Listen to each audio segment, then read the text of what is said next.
தொழுது முடித்து விட்டு அமர்ந்திருக்கிறோம். அல்லாஹ் தபாரக் வ தஆலா இந்த உலகத்தை படைத்து இந்த உலகத்திலே நம்மை படைத்திருக்கிறான். நாம் வாழ்ந்து கொண்டிருக்கிறோம். நாம் வாழக்கூடிய உலகத்தில் இரண்டு பொருள்களை கொண்டு அல்லாஹ் மனித சமுதாயத்தை படைத்திருக்கிறார்.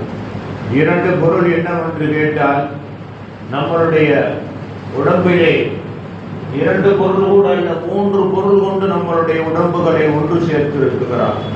முதலாவது வகை உடம்பு சம்பந்தப்பட்டது, இரண்டாவது வகை உயிர், மூன்றாவது வகை என்ன தெரியுமா? நப்சு.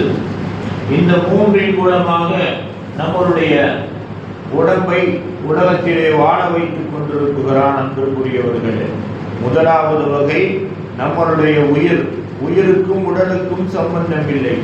இரண்டாவது வகை உடம்பு, அது 5 பொருள்களில் இருந்து ஒன்று சேர்க்கப்பட்டிருக்கிறது. அதற்கும் உயிருக்கும் சம்பந்தம் இல்லை. மூன்றாவது நப்சு என்று ஒன்றை என்ன செய்திருக்கிறான்? அல்லாஹ் உடலுக்குள்ளே புகுத்தி இருக்கிறான். இந்த நப்சுக்கும் உயிருக்கும் சம்பந்தம் இல்லை, நப்சுக்கும் உடலுக்கும் சம்பந்தம் இல்லை. அதே நேரத்தில் அன்பிற்குரிய அருமை பெருமக்களே, நப்சுடைய சொல் கேட்டு நடக்கக்கூடியவர்களும் இருக்கிறார்கள், கல்புடைய சொல் கேட்டு நடக்கக்கூடியவர்களும் இருக்கிறார்கள். நப்சுடைய சொல் கேட்டு நடக்கக்கூடியவர்கள் யாராக இருந்தாலும் சரி, அதாவது நப்சும் பேசிக்கொள்ளும். என்னுடைய நப்சும் உங்களிலே ஒருவருடைய நப்சும் பேசிக்கொள்ளும், என்னுடைய இதயமும் உங்களுடைய இதயமும் பேசிக்கொள்ளும். ஆனால் நப்சுடைய சொல் கேட்டு யாரெல்லாம் நடக்குகிறார்களோ அவர்களுடைய வாழ்க்கை இந்த உலகத்திலும் முகஸ்துதியாகத்தான் இருக்கும், மறு உலக வாழ்க்கையிலும் முகஸ்துதியாகத்தான் இருக்கும். நப்சுடைய சொல்லை யார் கேட்பார்கள் தெரியுமா? நேருக்கு நேர் என்ன செய்வார்கள்? நல்ல மனிதரை போன்று நடிப்பார்கள். நம்மளை விட்டு தள்ளி போய்விட்டால் அல்லது அவர்களை விட்டு நாம் தள்ளிவிட்டால் என்ன செய்வோம் தெரியுமா? அவர்களை குறை பேசுவோம் அல்லது நம்மளை குறை பேசுவார்கள். இதுதான் நப்சும் பேசிக்கொள்வது. நப்சுடைய சொல்லுக்கு ஒருத்தர் அடிபணிவது என்பது இதுதான். அன்பிற்குரியவர்களே, அவர்கள் முனாஃபிக்காகவும் இருக்கலாம், முஸ்லீமாக இருந்து முனாஃபிக்காக இருக்கலாம், முஸ்லீமாக இருந்து என்ன செய்யலாம்? முஷ்ரிக்காகவும் இருக்கலாம். அதே நேரத்திலே அன்பிற்குரியவர்களே, நப்சுடைய சொல்லை கேட்கக்கூடியவர்கள் அதிகமாக அல்லாஹ்வுக்கு வழிபடக்கூடியவர்களாக இருந்தால் அல்லாஹ்வுக்கு மாறு செய்யக்கூடியவர்களாகத்தான் இருப்பார்கள், அல்லாஹ்வுடைய சொல்லுக்கு இணங்காதவர்களாகத்தான் இருப்பார்கள். அடுத்தபடியாக கல்பு. இந்த கல்பு, அதாவது என்னுடைய இதயமும் உங்களுடைய ஒருவருடைய இதயமும் பேசிக்கொள்ளும். இந்த கல்பு பேசுகின்றது அல்லவா? இதிலே வரக்கூடிய பவருக்கும் நப்சிலே வரக்கூடிய பவருக்கும் ஏகப்பட்ட வித்தியாசம் உண்டுங்க. நப்சிலே வரக்கூடிய பவர் இருக்குகிறதே, அது கூடவும் செய்யும், குறையவும் செய்யும், இல்லாமலும் போய்விடும். அதே நேரத்திலே கல்பிலே இருந்து வரக்கூடிய பவர் இருக்குகிறதே, இருக்க கூடிக்கொண்டே இருக்கும். எப்படி கூடிக்கொண்டே இருக்கும் தெரியுமா? நம்மளுடைய சாலிகான அமல் அதிகமாக கல்பிலே இருந்து வரக்கூடிய பவர் கூடிக்கொண்டே இருக்கும். அதே நேரத்திலே கல்பிலே உண்டான பவர் குறைவதற்கு வாய்ப்பு இருக்கா என்றால் அதிகமாக வாய்ப்பு இல்லை. கல்பிலே உண்டான பவர் என்ன இல்லாமல் போவதற்கு வாய்ப்பு இருக்குகிறதா என்றால் வாய்ப்பு இல்லை.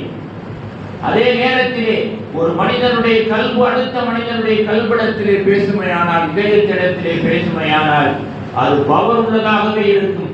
அந்த பேச்சு நல்லதாகவே இருக்கும். அந்த பேச்சு முன்னுக்கு பின் முரண்பாடாக இருக்காது.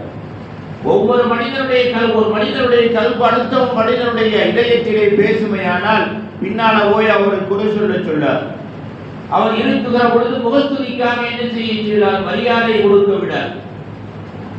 அவரை பார்த்த உடனே முகஸ்துதிக்காக எழுந்து வச்சு நிற்க வைக்காது. என்பதற்குரியவர்களே, காரணம் நப்சு அல்லாஹ்வுக்கு மாறு செய்யக்கூடியது, மாறு செய்தது, கல்பாகப்பட்டது, இதயமாகப்பட்டது, அல்லாஹ்வோடு தொடர்புள்ளது, அல்லாஹ்வோடு நிரந்தரமாக அல்லாஹ்வுக்கு அடிபணியக்கூடியது. அதாவது நபிமார்களிடத்திலே எல்லாம் எது பேசும் தெரியுமா? கல்புதான் பேசும். ரசூல்மார்களிடத்திலே கல்புதான் பேசும். இன்றைக்கும் வாழக்கூடிய வலிமார்களிடத்திலே கல்புதான் பேசும். ஏனென்றால் அவர்களுக்கு நன்றாக தெரியும், ஒரு மனிதர் வருவாரையானால் அவருடைய நப்சு பேசுதா கல்பு பேசுதான் அவங்களுக்கு தெரியும். அவங்களுக்கு நன்றாக தெரியும், ஒரு மனிதர் வந்தாரேயானால் இவர் நல்லவரா கெட்டவரா அப்படிங்கிறது அவங்களுக்கு தெரியும். காரணம் என்ன? அவர்கள் கல்வை என்ன செய்தவர்கள்? அவர்களுடைய இதயத்தை தங்களுக்கு அடிபணிய வைத்தவர்கள். இதயம் யாருக்கு அடிபணியக்கூடியது? அல்லாஹ்வுக்கு அடிபணியக்கூடியது. இதயத்திற்கு வரக்கூடிய பவர் அல்லாஹ்வின் புறத்தில் இருந்து வருகின்றது என்பதற்குரியவர்களே. ஆக உலக வாழ்க்கை, மறு உலக வாழ்க்கை எல்லாத்திலும் வெற்றி பெற வேண்டுமையானால் நப்சை பின்பற்றக்கூடியவர்கள் வெற்றி பெற முடியுமானா? முடியாது. இதயத்தை கல்வை பின்பற்றக்கூடியவர்கள் வெற்றி பெறலாம். நப்சுடைய சொல்லு கேட்கிறார், கல்புடைய சொல்லு கேட்கிறார். என்ன அடையாளம் தெரியுமா? நப்சுடைய சொல்லு எதை எடுத்தாலும் அவசரப்படுத்தும். எந்த காரியத்தை எடுத்தாலும் சரி உடனே செய்யணும். கல்புடைய வேலை என்ன தெரியுமா? எதுவாக இருந்தாலும் சிந்தித்து யோசித்து இது நல்லதா கெட்டதான்னு யோசித்து செய்யக்கூடியதாக இருக்கக்கூடியதே கல்புடைய வேலை. நப்சு செய்யக்கூடிய வேலைகள் அதிகமான வேலை. நப்சுடைய சொல்லுக்கு அடிபணியக்கூடிய மனிதர்கள் அதிகமான பேர்கள். அவருடைய காரியம் எல்லாம் வெற்றி பெறாததாகத்தான் இருக்கும், நஷ்டமாகத்தான் இருக்கும். கல்புடைய சொல்லு கேட்கிறார் அல்லவா, இவர்களுடைய அதிகமான காரியங்கள் வெற்றி உள்ளதாக இருக்கும், நல்லதாக இருக்கும். தோல்விக்கு வாய்ப்பே இருக்காது. அப்படி தோல்விக்கு வாய்ப்பு இருக்குமையானால் அந்த தோல்வி அல்லாஹ்வினால் தோல்வி என்று எழுதப்பட்டதாக இருக்கும். உதாரணமா முஹையீன் அப்துல் காதிர் ஜெயிலானி என்ன செஞ்சாங்க? ஒரு பெரிய கூட்டத்தில் உட்கார்ந்து இருந்தாங்க. அவங்க காலத்தில் வாழக்கூடிய மன்னரும் அமர்ந்திருந்தார் அந்த கூட்டத்தில். அன்புக்குரியவர்களே, அவர் மன்னருடைய பெண்களும் அமர்ந்திருந்தார்கள். அந்த கூட்டத்திலே மன்னருடைய மனைவியும் அமர்ந்திருந்தார்கள். முஹையீன் அப்துல் காதிர் ஜெயிலானி ரஹ்மத்துல்லாஹி அலைஹி என்ன செஞ்சாங்க தெரியுமா? ஒண்ணுமே செய்யல, தும்மல் விட்டார்கள், தும்மினார்கள். சாதாரணமா தும்மினாங்க. தும்மிட்டு அவங்க அல்ஹம்துலில்லாஹ்னு சொல்லி முடித்தோம் இல்ல, மக்கள் எல்லாம் எருகமுக்கல்லான்னு கத்தி சொன்னாங்க. தும்மல் விட்டா என்ன செய்யணும்? அவர் தும்மல் விடக்கூடியவர் எல்லா புகழும் இந்த தும்மலை கொடுத்து அல்லாஹ் உனக்கு தான் நன்றின்னு சொல்லணும். ஏனென்றால் தும்மல் விடுகிற பொழுது உயிர் போய் வருகின்றது. இதை கேட்கக்கூடியவர்கள் என்ன செய்யணும்? எருகமுக்கல்லான்னு சொல்லணும். அல்லாஹ்வுடைய உயிரை திருப்பி கொடுத்து விட்டான் அல்லவா, அந்த அல்லாஹ் கிருபை உள்ளவன் என்று சொல்லணும். அன்பிற்குரியவர்கள், அடுத்து மூணாவது எகுதிக்கு முன்னாடி சொல்லணும். எகுதிக்கு முன்னாடி யார்? தும்மலை விட்டவர் சொல்லணும்.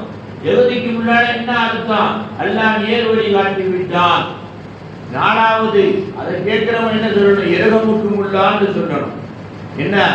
அல்லாஹ் உங்களுக்கு ரஹ்மத்து செய்து கொண்டே இருப்பான். நீங்க அல்லாஹ்வுடைய ரஹ்மத்தில இருந்து விலக தேவையில்லை. நம்ம எங்க அல்ஹம்துலில்லாஹ் எருகமுக்கல்லாவோட சொல்றோமா? நம்ம வாயில வரதா எண்ணி பாருங்க.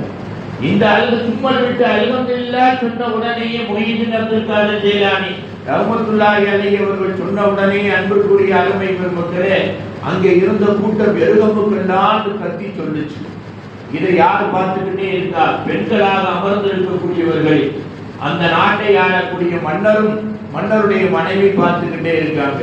கூட்டம் முடிந்த உடனேயே மன்னருடைய மனைவி ஒரு வார்த்தை மன்னரிடத்திலே கேட்கிறார்கள். சுபாலும் எனக்கு ஒரு கேள்வி உங்களிடத்திலே இருக்கிறது. அவர் மன்னர் என்னன்னு கேட்கிறார்? அந்த அமீருன் முஹையீன் அமீரும், நீங்கள் இந்த நாட்டுடைய மன்னரா?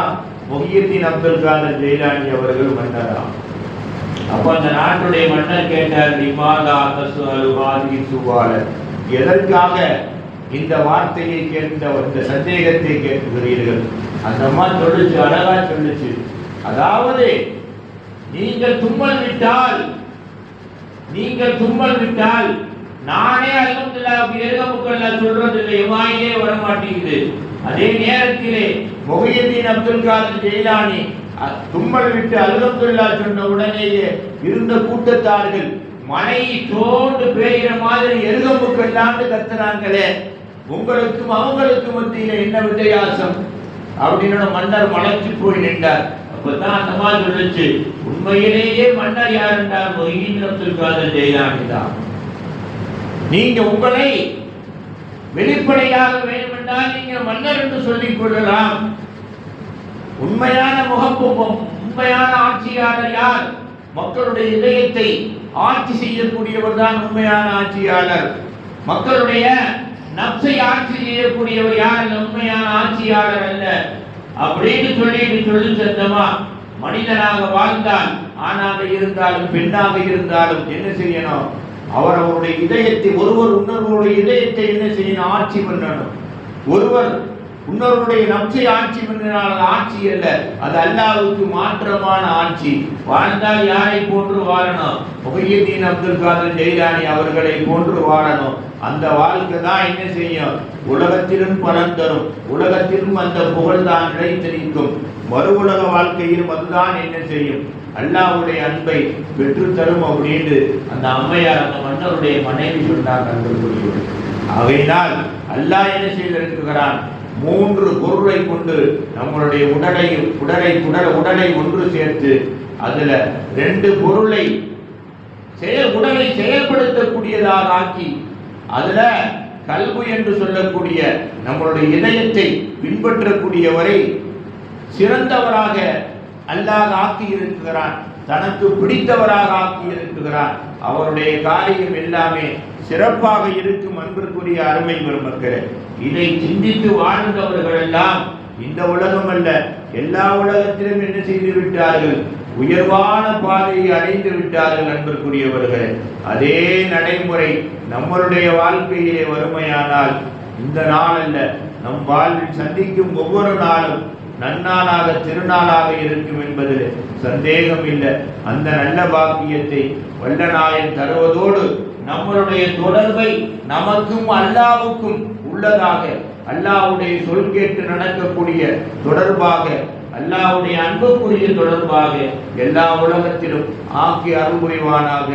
வாகரதவானா அனில் ஹம்துலில்லாஹி ரப்பில் ஆலமீன். அல்லாஹும்ம ரப்பனா ஆத்தினா ஃபித் துன்யா ஹஸனா وفي الآخرة حسنة وقنا عذاب النار.